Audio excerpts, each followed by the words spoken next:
ప్రభునందు ప్రియులైన మీ అందరికీ యేసు క్రీస్తు కృప కలిగిన నామంలో వందనాలు తెలియజేస్తూ ఉన్నాం. అందరూ బాగున్నారు కదండి. ప్రభు యొక్క మహాకృపను బట్టి ఈ నూతన సంవత్సరంలో కూడా ప్రభు మనకు అనుగ్రహించిన గొప్ప ఆధిక్యతను బట్టి ప్రభును స్తుతిస్తూ ఉన్నాం. ఈ రీతిగా ప్రోక్షణ ఛానల్ ద్వారా మరలా దేవుని యొక్క వాక్యాన్ని ధ్యానించడానికి ప్రభు ఇచ్చినటువంటి అవకాశాన్ని బట్టి దేవదేవునికి మహిమ ఘనత ప్రభావాలు తెలియజేస్తున్నాం.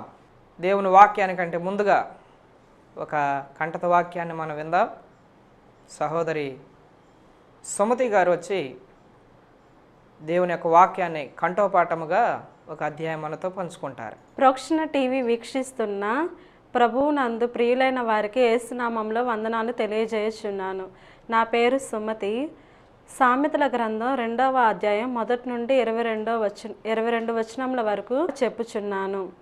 ఇశ్రాయేలు రాజైన సొలొమోను సామెతలు 2వ అధ్యాయం 1 వచనం నుండి 22 వచనముల వరకు. నా కుమారుడా, నీవు నా మాటలను అంగీకరించి నా ఆజ్ఞలను నీ యొద్ద దాచుకొని ఎడల, జ్ఞానమునకు నీ చెవియొగ్గి హృదయపూర్వకంగా వివేచనను అభ్యసించిన ఎడల, తెలివికై మొరపెట్టిన ఎడల, వివేచనకై మనవి చేసిన ఎడల, వెండిని వెతికినట్లు దాన్ని వెతికిన ఎడల, దాచబడిన ధనము వెతికినట్లు దాన్ని వెతికిన ఎడల, యెహోవాయందు భయభక్తులు కలిగి ఉండుట ఎట్టిదో నీవు గ్రహించుదువు. దేవుని గురించిన విజ్ఞానము నీకు లభించును. యెహోవాయే జ్ఞానమిచ్చువాడు, తెలివియు వివేచనయు ఆయన నోట నుండి వచ్చును. ఆయన యథార్థవంతులను వర్ధిల్లజేయును. యుక్త మార్గము తప్పక నడుచుకొని వారికి ఆయన కేడముగా ఉన్నాడు. న్యాయము తప్పిపోకుండా ఆయన కనిపెట్టును. తన భక్తుల ప్రవర్తనను ఆయన కాచును. అప్పుడు నీతి న్యాయములను యథార్థతయు ప్రతి సన్మార్గమును నీవు తెలుసుకొందువు. జ్ఞానము నీ హృదయమున జొచ్చును, తెలివి నీకు మనోహరంగా ఉండును, బుద్ధి నిన్ను కాపాడును, వివేచన నీకు కావలి కాయును. అది దుష్టుల మార్గము నుండి, మూర్ఖముగా మాట్లాడు వారి చేతిలో నుండి నిన్ను రక్షించును. అట్టి వారు చీకటి త్రోవలలో నడవవలనని యథార్థ మార్గములను విడిచిపెట్టుదురు. కీడు చేయ సంతోషించుదురు, అతి మూర్ఖుల ప్రవర్తన యందు ఉల్లసించుదురు. వారు నడుచుకొని త్రోవలు వంకరివి, వారు కుటిల వర్తనులు. మరియు అది జారస్త్రీ నుండి, మృదువుగా మాట్లాడు పరస్త్రీ నుండి నిన్ను రక్షించును. అట్టి స్త్రీ తన యవ్వన కాలపు ప్రియుని విడుచునది, తన దేవుని నిబంధనను మరుచునది. దాని ఇల్లు మృత్యువునద్దకు దారితీయును, అది నడుచు త్రోవలు ప్రేతల యొద్దకు చేరును. దాని యొద్దకు పోవు వారిలో ఎవరునూ తిరిగి రారు, జీవమార్గములు వారికి దక్కవు. నా మాటలు విని ఎడల నీవు సజ్జనుల మార్గమందు నడుచుకొందువు, నీతిమంతుల ప్రవర్తనల ననుసరించుదువు. యథార్థవంతులు దేశమందు నివసించుదురు, లోపము లేనివారు దానిలో నిలిచియుందురు. భక్తిహీనులు దేశంలో ఉండకుండా నిర్మూలమగుదురు, విశ్వాసఘాతకులు దానిలో నుండి పెరికివేయబడుదురు. దేవునికి సమస్త ఘనత మహిమ ప్రభావములు కలుగునుగాక. ఆమేన్. Praise the lord. ప్రియులారా, దేవదేవునికి మహిమ చెల్లిస్తూ ఈ యొక్క సమయంలో దేవుని యొక్క వాక్యాన్ని ధ్యానించుకుందాం. చిన్న ప్రార్థన చేసుకొని వాక్యాన్ని ధ్యానిద్దాం. దయగల మా ప్రభువా, సర్వాధికారి సర్వోన్నతుడైన మా తండ్రి, మీకు వందనాలు నాయన. ఈ సమయంలో ప్రియులతో కలిసి ఈ రీతిగా మేమందరం దేవుని వాక్యాన్ని, మీ వాక్యాన్ని ధ్యానించడానికి మీరు ఇచ్చినటువంటి అవకాశాన్ని బట్టి స్తుతిస్తూ ఉన్నాం. మీ యొక్క వాక్కు ప్రజలకు ఆదరణ కలిగిస్తుంది, ఆరోగ్యాన్ని ఇస్తుంది, నెమ్మదిస్తుంది. కనుక మీ వాక్యం ద్వారా మమ్మల్ని ఆదరించి మమ్మల్ని బలపరచమని, ఈ తరములో యోగ్యముగా బ్రతుకున్నట్లుగా కృపను అనుగ్రహించి ఆశీర్వదించమని మీ తోడు కోరుకుంటూ యేసుక్రీస్తు కృప కలిగిన నామములో అడిగి వేడుకుంటున్నాం తండ్రి. ఆమెన్. హల్లెలూయా. ప్రియులారా, రండి మనమందరం కలిసి దేవుని యొక్క వాక్యాన్ని జాగ్రత్తగా ఆలకిద్దాం. దేవుని వాక్యపు వెలుగులో నుండి కొన్ని విషయాలు ఈరోజు మనం ధ్యానం చేసుకుందాం. ప్రస్తుత ప్రపంచంలో ఒంటరితనంతో మనిషి ఎంతో బాధపడుతూ ఉన్నాడు. అవునండి, మన చుట్టూ ప్రజలున్నా, తల్లిదండ్రులున్నా, తోబుట్టువులున్నా, స్నేహితులున్నా, ఎంతమంది ఉన్నా చాలా సందర్భాల్లో మనిషి ఒంటరితనంతో బాధపడుతూ ఉన్నాడు. నాకెవరు లేరు, నన్ను ఎవరు పట్టించుకోవట్లేదు, నేను ఈ ఒక్కడిని యొక్క బాధను అనుభవిస్తున్నాను, నాకు తోడెవ్వరు లేరని ఎంతోమంది ఒంటరితనంలో బాధపడుతుండటం మేము గమనిస్తూ ఉన్నాం. దేవుని ప్రజలారా, అనాది కాలంలో దేవుడి సృష్టిని చేసినప్పుడు 6వ దినాన మనిషిని చేసి ఏదైనా తోటలో ఉంచినప్పుడు ప్రతి చల్లబూట దేవుడే దిగి వచ్చి ఏదైనా తోటలో ఆదాముతో కొంత సమయాన్ని గడుపుతూ అతనికి తోడుగా ఉండి ఆయన ఆశీర్వదిస్తూ ఉన్నారు. ఈ యొక్క సృష్టిలో దేవుడు చేసినటువంటి ప్రతిదీ కూడా జతలు జతలుగా ఉంటూ ఉన్నప్పుడు, అనగా ఏదైనా తోటలో పక్షులు, పశువులు, జంతువులు ఇవన్నిటిని కూడా చూస్తున్నప్పుడు జతలు జతలుగా ఉన్నాయి. అయితే మానవుడు మాత్రమే ఒంటరిగా ఉన్నాడని, తనకు కూడా ఒక తోడు కావాలని దేవుడు హవ్వను ఏర్పాటు చేశాడు కదా. అవును, ఆ దినం నుండి వారు దేవుని యొక్క తోడులో ఆ కుటుంబం వర్ధిల్లుతూ ఉంది. కొన్ని సంవత్సరాల పాటు వారు ఆ రీతిగా ఆశీర్వదింపబడుతూ వచ్చారు. అయితే మానవుడు అనగా ఆదాము అధికముగా అవ్వను ప్రేమించడాన్ని బట్టి దేవుని మాట కంటే అవ్వనే ఎక్కువగా ప్రేమించి దేవుని యొక్క మాటను ధిక్కరించారు. ఆ రీతిగా పాపము మనిషిలో ఎంటర్ అయింది. ఆ రోజు నుండి మానవునికి మధ్య తోడు ఉంది, కానీ దైవికమైన తోడు లేదా దైవికమైన సహవాసాన్ని వాళ్ళు కోల్పోయారు. అందువల్ల వాళ్ళు తరచుగా భయం వారి జీవితంలో ఎంటర్ అయింది. ఆజ్ఞను అతిక్రమించి పాపం చేశారు. పాపం వల్ల వచ్చినటువంటి పర్యవసానాల్లో మొట్టమొదట భయం. వాస్తవానికి ఏదైనా తోటలో ఉన్నప్పుడు వారికి శ్రమ లేదు, వేదన తెలియదు, చెమట తెలియదు, మరణం లేదు. ఎంతో ప్రశాంతమైన ఆశీర్వాదకరమైన జీవితాన్ని వారు జీవించారు. కానీ దేవుని తోడును వారు కోల్పోయినప్పుడు వారి జీవితంలో ఎన్నో నష్టాలు ఎదురు చూశాయి. భూమి కూడా శపింపబడింది. ముళ్ళ పొదలు, గచ్చ పొదలు మొలిపెంచటం, అతను బయటికి త్రోసివేయబడిన తర్వాత, వెలివేయబడిన తర్వాత ఎన్నో శ్రమలకు తన యొక్క జీవితంలో రుచి చూడాల్సి వచ్చింది. దేవుని ప్రజలారా, అయితే దేవుని యొక్క తోడు కోల్పోయిన మనిషిని మాత్రం దేవుడు ఎప్పుడు కూడా ఆయన ప్రేమిస్తూ ఆయన యొక్క ప్రేమను వెల్లడి చేస్తూ ఉన్నారు. యోహాను సువార్త 3:16లో చెప్పిన రీతిగా దేవుడు లోకమును ఎంతో ప్రేమించనని రాయబడి ఉంది. ఎందుకు అంత ప్రేమనంటే, దేవుని రూపంలో ఆయన చేసుకున్నాడు, ఆయన ఊపిరిని ఆయనలో ఊదాడు. కాబట్టి ఆ ప్రేమ, దేవుని యొక్క ప్రేమ మనిషిని వెంటాడుతూ ఉంది. స్వతహాగా మనిషి దేవుని తోడుకు దూరమైన దేవుడు అతనికి ఎప్పుడు తోడుగా ఉండటానికి ఎన్నో ప్రయత్నాలు చేస్తూ వచ్చాడు. 2000 సంవత్సరాలకు పూర్వం సాక్షాత్తు దేవుడే యేసుక్రీస్తు ప్రభు వారిగా శరీరాన్ని ధరించుకొని లోకరక్షకుడిగా ఈ లోకంలో ఆయన జన్మించాడు. ఆయనకి ఇచ్చినటువంటి పేరేంటో తెలుసా? ఇమానుయేల్, దేవుడు మనకు తోడు. ఎంత ప్రేమ అండి దేవునికి! దేవుడి నుంచి దూరం అయిపోయి రకరకాల వేదనలతో బాధపడుతున్నటువంటి మనిషిని చూడలేక సాక్షాత్తు దేవుడే మానవుడై మనిషికి తోడుగా ఉండటానికి వచ్చాడు. ప్రియ దేవుని బిడ్డలారా, దేవుని తోడు కోరుకొని ఆశీర్వదింపబడాలని దేవుని ఉద్దేశమై ఉన్నది. పాపాన్ని బట్టి, శాపాన్ని బట్టి నలిగిపోవలసిన అవసరం లేదు. నీవు కేవలం యేసుక్రీస్తు ప్రభువారిని నమ్ముకోవడం ద్వారా నీ జీవితంలో శ్రేష్టమైన ఆశీర్వాదాలు నువ్వు పొందుకుంటావని దైవదాసునిగా లేఖనాలను బట్టి మీతో మాట్లాడుచూ ఉన్నాను. దేవుడు మనకు తోడై ఉండటం వల్ల కలిగే కొన్ని ఆశీర్వాదాలను ఈరోజు మనం చూద్దాం. దేవుడు మనకు తోడుగా ఉండటం వల్ల ఏ రీతిగా మనం ఆశీర్వదింపబడతామో ఆ విషయాలు కొన్ని మనం ధ్యానం చేద్దాం. ఆదికాండం 39వ అధ్యాయం 2వ వచనంలో, యెహోవా యోసేపునకు తోడై ఉండెను గనుక అతడు వర్ధిల్లుచుండెను అని రాయబడి ఉంది. దేవుని ప్రజలారా, ఈ విషయాన్ని ఆలోచించండి. దేవుడు మనకు తోడుగా ఉండటం వల్ల మన జీవితంలో వర్ధిల్లుతూ ఉంటాం. వర్ధిల్లుచుండెను.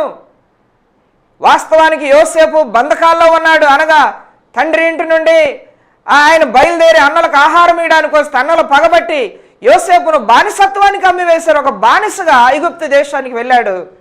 కానీ దేవుడు అతను తోడుగా ఉండటాన్ని బట్టి ఆ బానిసత్వంలో కూడా వర్ధిల్లుచూ ఉన్నాడు. అనగా పొతీఫర్ ఇంట్లో ఆయన అడుగుపెట్టిన దగ్గర నుండి దేవుడు అతను తోడై ఉండటం చూసి వారు, చుట్టుపక్కల వారు కూడా ఆశీర్వాదాన్ని వారు గమనించగలిగారు. అవును, దేవుని పిల్లలు ఎక్కడున్నా దేవుని తోడు ఉన్నంతకాలం వారు ఏ స్థలంలో ఆశీర్వదింపబడతారు. ప్రస్తుతం నీవు కూలి పనులకు వెళుతున్నావా? రోజువారీ కూలికి ఎంతో కొంత పనికి ఒప్పుకొని వెళుతున్నావా? ఒక చిన్న ఉద్యోగంలో ఉన్నావా? ఒక వ్యాపారంలో ఉన్నావా? ఏమండి, ఒక ఉన్నతమైన స్థితిలో ఉన్నావా? అయితే దేవుడు నీకు తోడుగా ఉంటే నువ్వు అంచెలంచెలు ఆశీర్వదింపబడుతూ వర్ధిల్లుతూ ఉంటావు. యోసేపు జీవితంలో అదే జరిగింది. దేవుడు మనకు తోడుగా ఉన్నప్పుడు మన ఆశీర్వాదాన్ని ఎవరు ఆపలేరు. నీవు అభివృద్ధి చెందడం ఆపడం ఎవరి తరము కాదు.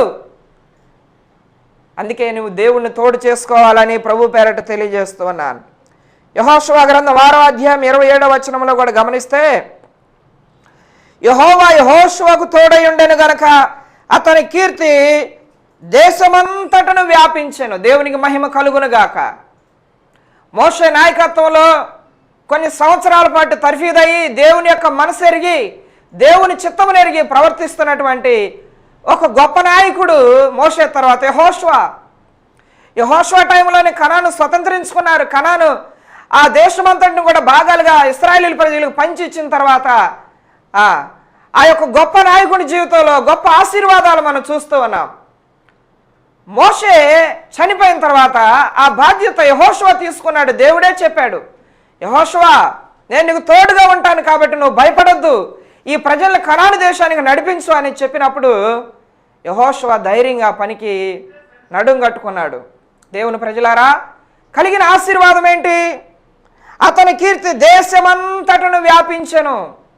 నలుమూలలు అతని కీర్తి వ్యాపించింది. యెహోషువ 1వ అధ్యాయం 9వ వచనం ప్రకారం, నేను నీకు తోడై ఉన్నాను, భయపడవద్దు, దిగులు పడవద్దు, జడివద్దు అని బలపరిచినటువంటి ఆ దేవుని మాటను నమ్మటాన్ని బట్టి, దేవుడు అతను తోడుగా ఉండటాన్ని బట్టి అతని కీర్తి దేశమంతట వ్యాపించింది. ఈరోజు నువ్వు చేస్తున్న పనికి గౌరవం రావట్లేదా? ఎంత చేసినా నిన్ను ఎవరు పట్టించుకోవట్లేదా? నీతిగా న్యాయంగా నడుస్తున్నప్పుడు నీకు దక్కాల్సిన గౌరవం రావట్లేదా? దిగులు పడొద్దు. దేవుడు నీకు తోడుగా ఉన్నాడనే విషయాన్ని గుర్తుంచుకోండి. దేవుడు నీకు తోడుగా ఉంటే దేవుడు అనుకున్న సమయంలో, దేవునికి ఇష్టమైన సమయంలో నీ కీర్తి దేశమంతటా వ్యాపిస్తుంది. దేవుడు ఆ రీతిగా మిమ్మల్ని ఆశీర్వదిస్తాడు. ఆదికాండం 26వ అధ్యాయం 3వ వచనంలో కూడా ఇస్సాకుకు దేవుడు తోడుగా ఉండి ఆశీర్వదించాడంట. ఇస్సాకుతో కూడా దేవుడు మాట్లాడాడు, ఇస్సాకు నీవు భయపడవద్దు, నువ్వు వెళ్ళే స్థలాలన్నింటిలో నేను నీకు తోడై ఉంటాను, నీ తండ్రి అయిన అబ్రహామును ఆశీర్వదించినట్లు నిన్ను కూడా ఆశీర్వదిస్తాను, నేను నీకు తోడుగా ఉంటానని దేవుడే ఇస్సాకుతో మాట్లాడాడు. దేవుని ప్రజలారా, నీవు రక్షింపబడి విశ్వాసంలో నమ్మకంగా కొనసాగుచు ఉన్నప్పుడు దేవుని యొక్క తోడు ఎప్పుడు నీతోనే ఉంటుంది.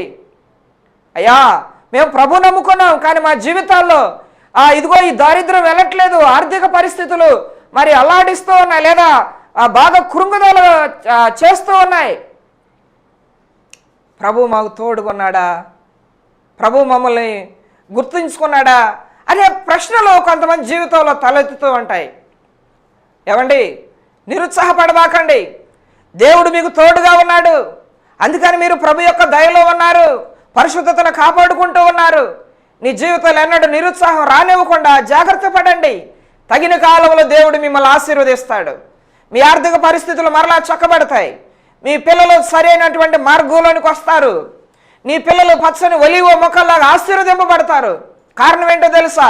పిలిచిన దేవుడు, నీవు నమ్ముకున్న దేవుడు నమ్మదగిన వాడు, ఆయన తోడుగా ఉండే దేవుడు.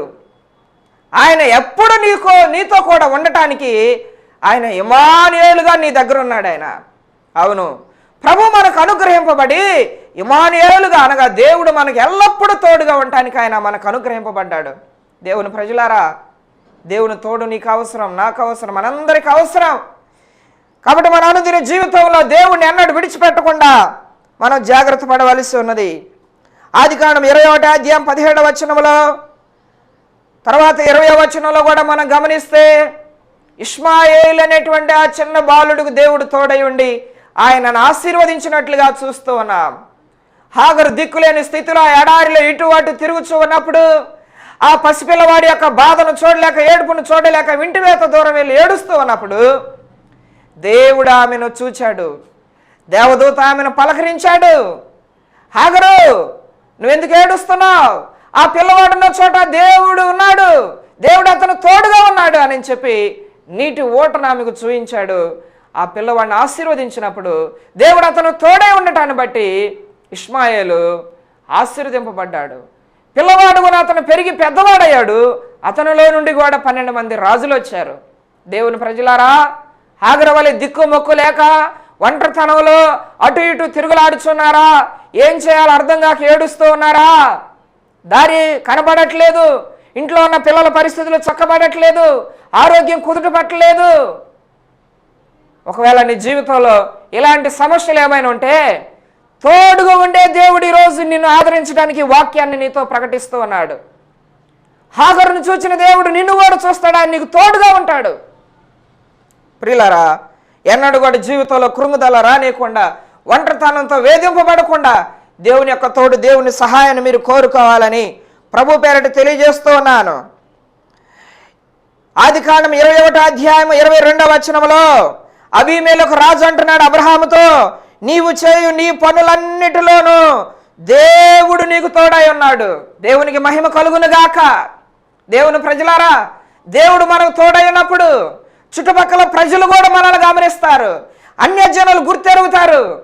అన్యజనులైనటువంటి అబీమెలెకు గెరారు రాజు అంటున్నాడు, అయ్యా నీవు వచ్చిన దగ్గర నుండి మేము మిమ్మల్ని చూస్తున్నాము, నీ దేవుడు నీకు తోడై ఉన్నాడు, నువ్వు చేసే ప్రతి పనిలో కూడా దేవుడు తోడుగా ఉన్నాడు. ఈరోజు మనం అటువంటి సాక్ష్యాన్ని పొందుకోగలుగుతున్నామా? నిజంగా దేవుడు తోడై ఉన్న పరిస్థితుల్లో మనం నడుస్తున్నామా? దేవుని చిత్తానికి లోబడి దేవుడిని గణపరిచే స్థితిలో ఉన్నావా? తప్పకుండా దేవుడు నిన్ను ఎన్నడూ చేయి విడవడు. దేవుడు నిన్ను ఆదరించే దేవుడు, ఆశీర్వదించే దేవుడు. అదిగో అబ్రహామును చూస్తున్న అబీమెలెకు రాజు అంటున్నాడు, నీవు చేస్తున్న పనులన్నిటిలో నీ దేవుడు నీకు తోడై అన్నాడు. ప్రియులారా, అన్ని జనాల మధ్య నివసిస్తున్నావా? అన్ని జనాల్లో నుండి రక్షింపబడి ఒంటరిగా దేవుని వైపు చూస్తూ సాక్ష్య జీవితాన్ని కాపాడుకుంటున్నావా? నీ సాక్ష్యం ఇతరులకు ఆశీర్వాదకరంగా ఉంటుంది. నీకు దేవుడు తోడై ఉండటాన్ని బట్టి వారు వచ్చి నీతో నిబంధన చేసుకుంటారు, వారు వచ్చి నీతో ఒడంబడిక చేసుకుంటారు. నీవు మాతో కూడా సమాధానంగా ఉండాలని వారు నీ దగ్గరకు వచ్చి ప్రాధేయపడతారు. దేవుని ప్రజలారా, అంత్య దినాల్లో, అపాయకరమైన దినాల్లో నివసిస్తున్న మనము దేవుని తోడు కలిగి ఉండటం వల్ల ఎంతగా ఆశీర్వదింపబడుతున్నాము కదా. అవునండి, 2వ దినవృత్తాంతాల గ్రంథం 11వ అధ్యాయం 9వ వచనంలో కూడా సైన్యములకు అధిపతియగు యెహోవా అతనికి తోడై ఉండగా దావీదు ఈ ప్రకారం అంతకంతకు అధికుడాయను. దేవునికి మహిమ కలుగును గాక. అంతకంతకు అభివృద్ధి చెందే ఏర్పాటు దేవుడు నీకు నాకు కలిగించాడు. ఎప్పుడు అంతకంతకు వర్ధిల్లుతావో తెలుసా? దేవుడు తోడై ఉంటేనే. చాలామంది ప్రారంభ దినాల్లో దేవుడిని తోడు చేసుకుంటారు, కొంత ఆశీర్వాదం కలిగిన తర్వాత, కొంత అభివృద్ధి కలిగిన తర్వాత, కొంత హెచ్చు కలిగిన తర్వాత లోకం వైపు చూసి దేవుడిని వదిలిపెట్టేస్తారు. ఆ సమయాల్లో వారు సమస్యలను ఎదుర్కొంటారు. కుటుంబంలో నెమ్మది ఉండదు, ఆరోగ్యం దెబ్బతింటది, మనశ్శాంతి లేక మనుషుల మీద ఆధారపడి రకరకాల నష్టాల అపాయాల్లో చిక్కుకొని వారు వేదన పడుతూ ఉంటారు. దానికి గుర్తేంటో తెలుసా? దేవుడు నీకు తోడుగా లేడనే. ప్రియులారా, ఆలోచించండి. ప్రభు యొక్క సహాయము, వాక్య ధ్యానము, వ్యక్తిగత జీవితం, వ్యక్తిగత పరిశుద్ధతను కాపాడుకున్నటువంటి వ్యక్తుల యొక్క జీవితాల్లో దేవుడు ఎప్పుడు వారికి తోడుగా ఉండి వారిని నడిపించాడు. దేవుడిని విసర్జించిన వారు నాశనం అయ్యారు. అవును, యెహోషువ గ్రంథం 7వ అధ్యాయం 12వ వచనంలో ఆ అధ్యాయంలో శపితమైనది తీసుకొచ్చి వారు పాలెములో ఉంచుకున్నారు. యెరికో పట్టణము శపింపబడినది, దాంట్లో ఏది ముట్టకూడదనంటే ఆకాను ఆశించి కొన్ని వస్తువులు తీసుకొచ్చి ఇంట్లో పెట్టుకున్నాడు. శపితమైనది పాలెములోనికి రాగా దేవుని ఉగ్రత వాళ్ళ మీదకి వచ్చింది. దేవుడు మనకు తోడుగా ఉండాలంటే శపింపబడినటువంటి వస్తువులు, వ్యక్తులు, ఆ వాతావరణం మన కుటుంబాలు, మన జీవితాల్లో ఉండకూడదు. దేవుని ప్రజలారా, ఆలోచించండి. నీ జీవితంలో ఏది శపితమైందో, శపితమైనటువంటి అనుభవాలు ఏమున్నాయో వాటి నుండి దూరపరుచుకోవాలి. ప్రభు అన్నాడు, మీ పాలెములో నుండి, మీలో నుండి శపితమైనది తీసివేస్తే తప్ప నేను మీకు తోడుగా రానని అంటున్నాడు. ఒకవేళ నీవు అభివృద్ధి చెందకపోవటానికి, నీ ఆశీర్వాదానికి ఆటంకంగా ఉన్న పరిస్థితులు ఏమైనా శపింపబడినవి, ఆకాను లాంటి మనస్తత్వము, ఆకాను లాంటి రహస్య జీవితము ఏదైనా ఉంటే ప్రభు దగ్గర నిన్ను నువ్వు పరీక్షించుకొని ఆ పాపాన్ని విసర్జిస్తే, ఆ పాపాన్ని నీలో నుండి, నీ పాలెంలో నుండి తొలగిస్తే ప్రభు మరలా నీకు తోడై ఉంటాడు, నిన్ను ఆశీర్వదిస్తాడు. దేవుని ప్రజలారా, ఆలోచన కలిగి ఉండండి. రోమాపత్రిక 16వ అధ్యాయము 20వ వచనములో యేసు క్రీస్తు కృప మీకు తోడై ఉండును గాక అని ఆశీర్వాదం ఉంది. యేసు క్రీస్తు కృప మనకు తోడుగా ఉండాలి. కృప మనల్ని ఆవరించాలి, కృపతో నింపబడాలి. దేవుని యొక్క తోడు మనకున్నప్పుడు దేవుని యొక్క కృప కూడా మన మీద ఉంటుంది. ఇశ్రాయేలీయుల ప్రజలు అరణ్యంలో నడిచిపోతూ ఉన్నప్పుడు దేవుని యొక్క మేఘము వారిని వెంబడిస్తూ ఉంది. దేవుని మేఘము క్రింద వారు ఉన్నంత కాలము వారి బట్టలు పాతగలేదు, వారి చెప్పులు తెగిపోలేదు, వారి కాళ్ళు వాయలేదు. ఆ అరణ్య ప్రాంతంలో వారు ప్రయాణం చేస్తూ ఉన్నప్పుడు ఆ మేఘము క్రింద ఉన్నంత కాలం వారు సురక్షితంగా ఉన్నారు. దేవుని ప్రజలారా, దేవుడు ఇశ్రాయేలులకు తోడుగా ఉన్నాడు కాబట్టి వారంత ఆశీర్వాదాన్ని పొందుకోగలిగారు. ఆ తర్వాతి దినాల్లో దేవుని యొక్క తోడు వారు వద్దనుకొని శత్రువులు అనగా ఫిలిస్తీన్ల యొక్క సాంప్రదాయాలు, అమాలేకీల యొక్క సాంప్రదాయాలు, హేయమైనటువంటి వస్తువుల్ని వారి జీవితాల్లో కలిగి ఉండటం వల్ల దేవుడే వారికి విముఖుడయ్యాడు, వారికి శత్రువై వారిని శిక్షించాడు. నీ జీవితంలో అటువంటి పరిస్థితి లేకుండా క్రీస్తు యొక్క కృపతో నీవు ఆవరింపబడాలని, నింపబడాలని తెలియజేస్తూ ఉన్నాను. ఫిలోమోను పత్రిక 1వ అధ్యాయం 25వ వచనం ప్రకారం యేసు క్రీస్తు కృప మీ ఆత్మకు తోడై ఉండును గాక అని రాయబడి ఉంది. దేవునికి మహిమ కలుగును గాక. యేసు క్రీస్తు కృప మీ ఆత్మకు తోడై ఉండాలి. ప్రియులారా, దేవుని ఆత్మ మనకు తోడై ఉంటేనే మనం ఏ పరిస్థితుల్లోనైనా భద్రపరచబడతాం. అవును, ఆత్మకు దేవుని యొక్క సహాయం మనకి ఎంతైనా అవసరమో, పరిశుద్ధాత్మ యొక్క సహాయము, పరిశుద్ధాత్మని తోడు మన జీవితాలకు అవసరము. ప్రియులారా, అందుకనే మనం అన్ని విషయాలలో వర్ధిల్లాలి. కాబట్టి దేవుని యొక్క తోడు మనకి ఎంతైనా అవసరమై ఉన్నది.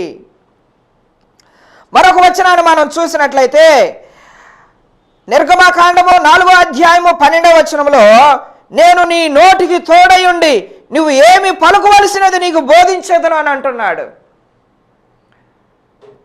గొర్రెలు కాసుకుంటున్నటువంటి మోషేతో హోరేబు కొండ మీద దేవుడు మాట్లాడుచున్నటువంటి మాట, పదలో నుండి మండుచున్నటువంటి అనుభవంలో నుండి వచ్చినటువంటి మాట. ప్రభు అని అంటున్నాడు, నేను నీ నోటికి తోడై ఉండి నువ్వేమి పలకవలసినది నీకు బోధిస్తాను. చాలా సందర్భాల్లో కొంతమందికి అన్కంట్రోల్ టంగ్స్, నోటికి అద్దు ఆపు లేకుండా మాట్లాడుతూ ఉంటారు. వారి నోట నుండి బూతులు, సరసక్తులు, పోకిరి మాటలు వస్తూ ఉంటాయి. రక్షింపబడ్డారని పేరే కానీ వారి నోటికి అద్దు ఆపు ఉండదండి. దేవుని యొక్క తోడు మన నోటికి లేకపోతే మన నోరు అపవిత్రమైన వాటికి కూడా ఉపయోగిస్తారు. యాకోబు పత్రికలో నాలుక గురించి రాసేటప్పుడు నాలుక అగ్ని అని అన్నాడు. దేవుని ప్రజలారా, మనం ఏమి పలకవలసింది, ఎలా ఉచ్చరించవలసింది దేవుని యొక్క లేఖనాల్లో స్పష్టంగా రాయబడి ఉంది.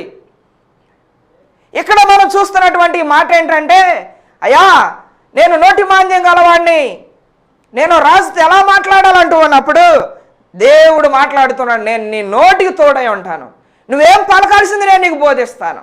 అంత్య దినాల్లో కూడా ఈ అనుభవంలోనికి రావాలి. మనమందరము ఈ అనుభవంలోనికి రావాలి. అన్ని జనాల దగ్గర నిలబడ్డప్పుడు, వారితో స్వార్థ ప్రకటించుకోవాల్సి వచ్చినప్పుడు, మనం ఏమి మాట్లాడవలసి ఉన్నది అధికారుల దగ్గర నిలబడ్డప్పుడు, శత్రువు మనకి చట్టసభలకు అప్పగించినప్పుడు, శ్రమలకు పాలు చేసినప్పుడు, అధికారులతో మాట్లాడవలసి వచ్చినప్పుడు దేవుడు మన నోటికి తోడై ఉండాలి. హల్లెలూయా. దేవుడు మన నోటికి తోడై ఉండటం వల్ల మనం ఏం మాట్లాడాలో అది మనకు అర్థమవుతుంది. ప్రియులారా, మన నోరుని జాగ్రత్తగా కాపాడుకోవాలి. మన నోటిని, మన పెదవులను జాగ్రత్తగా కాపాడుకోవాలి. యెషయా గ్రంథం 6వ అధ్యాయంలో ఆ ప్రవక్త పెదవులకు నిప్పు తగిలినట్లుగా, కారుతో తీసిన నిప్పు ఆ పెదవులకు తగిలినప్పుడు అతని పెదాలు పవిత్రపరచబడ్డట్లుగా ఈరోజు ప్రతి వ్యక్తి యొక్క జీవితాలకు లేదా వారి పెదవులకు, వారి నాలుకకు అగ్ని తగలాలి. అనగా దేవుని యొక్క వాక్యం అనేటువంటి అగ్ని మన నోటిని తాకినప్పుడు మన పెదవులు పవిత్రపరచబడతాయి, మన మాటలు పవిత్రపరచబడతాయి. మనం ఎప్పుడు ఏది మాట్లాడవలసిందో అదే మాట్లాడతాం. మన సంభాషణ రుచికరముగా ఉండాలి. మన మాటలు ఇతరులను ఆదరించేవారిగా ఉండాలి. అనేకులకు ఆశీర్వాదకరంగా మనం ఇతరులను దీవించేలాగా ఉండాలి. అలా రావాలంటే మన నోటికి కూడా దేవుడు తోడై ఉండాలి. అంత మాత్రమే కాదు, ప్రకటన గ్రంథం 22వ అధ్యాయం 21వ వచనములో ప్రభు అయిన యేసు కృప పరిశుద్ధులకు తోడై ఉండును గాక. దేవుడు ఎవరికి తోడుగా ఉంటారో తెలుసా? పరిశుద్ధులకు తోడుగా ఉంటాడు. ఆయన మాటను ఆలకించే వారికి తోడుగా ఉంటాడు.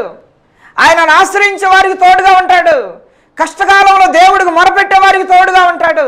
నీవున్న సమస్య ఏదైనా నువ్వు దేవుని వైపు తిరిగితే ఆయన నీకు తోడుగా ఉంటాడండి. దేవుని తోడు చేసుకుంటావా?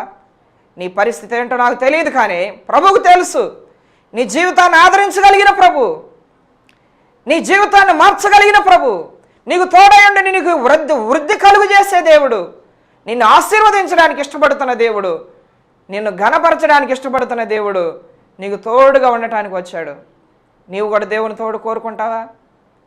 నీ పాపాలను ఒప్పుకొని శాపానికి కారణమైనటువంటి నీ చెడు జీవితాన్ని విసర్జించి కల్వరి శిలువలో ప్రభు చేసిన నీ కొరకు చేసినటువంటి ఆ త్యాగాన్ని నీ హృదయంలో కలిగి ఉండి పశ్చాత్తాపడి ప్రభు వైపు రాగలిగితే, ఈరోజైనా దేవుని తోడు నువ్వు కోరుకోగలిగితే ప్రభు నిన్ను బహుగా ఆశీర్వదించి నిత్యత్వానికి వారసునిగా చేస్తాడు. తలలు వంచండి, ప్రార్థన చేసుకుందాం. దయగల మా ప్రభువా, సర్వాధికారి మీకు వందనాలు. ఈవేళ మా అందరితో మీరు మాట్లాడిన విధానం కొరకు వందనాలు. అవును, మీరు తోడుగా ఉంటే ఏ రీతిగా మనుషులు ఆశీర్వదింపబడ్డారో అది మేము చూసాం. మీరు తోడు లేకపోతే శత్రువులు ఏ రీతిగా పగ తీర్చుకున్నారు అది కూడా మేము చూసాం. అయ్యా, శత్రువు అపవాది బారి నుండి మమ్మల్ని తప్పించాలంటే మీరు మాకు తోడుగా ఉండాలి. మీ ప్రియకుమారుడు చేసిన శిలువ యాగము ద్వారా మీరు మాకు అతి సమీపముగా రావడానికి మీరు ఇష్టపడ్డందుకు వందనాలు. మీ తోడు కావాలని ఎవరు కోరుకుంటున్నారు వారందరికీ మీ సహాయాన్ని అనుగ్రహించండి. పరిశుద్ధాత్ముడా, మీరు మాకు తోడుగా ఉండి మా హృదయాలను ఆదరించి మమ్మల్ని పవిత్రపరిచి పరిశుద్ధతలోనికి నడిపించి బహుగా ఆశీర్వదించమని, ఈ వాక్యాన్ని విన్న మా ప్రియులందరి జీవితాల్లో మీ తోడును అనుగ్రహించి ఆశీర్వదించమని యేసుక్రీస్తు కృపగలిగిన నామములో అడిగి వేడుకుంటున్నాం తండ్రి, ఆమెన్. పరమ తండ్రి అయిన దేవుని ప్రేమ, కుమారుడైన యేసుక్రీస్తు వారి కృప, పరిశుద్ధాత్మని దీవెన సన్నిధి సహవాసం ఇప్పుడు ఎల్లప్పుడూ దేవుని తోడు కోరుకున్న ప్రతి వారికి సదాకాలం దేవుడు తోడైండి నడిపించును గాక. Amen. Amen. God bless you. అందరికీ వందనాలు.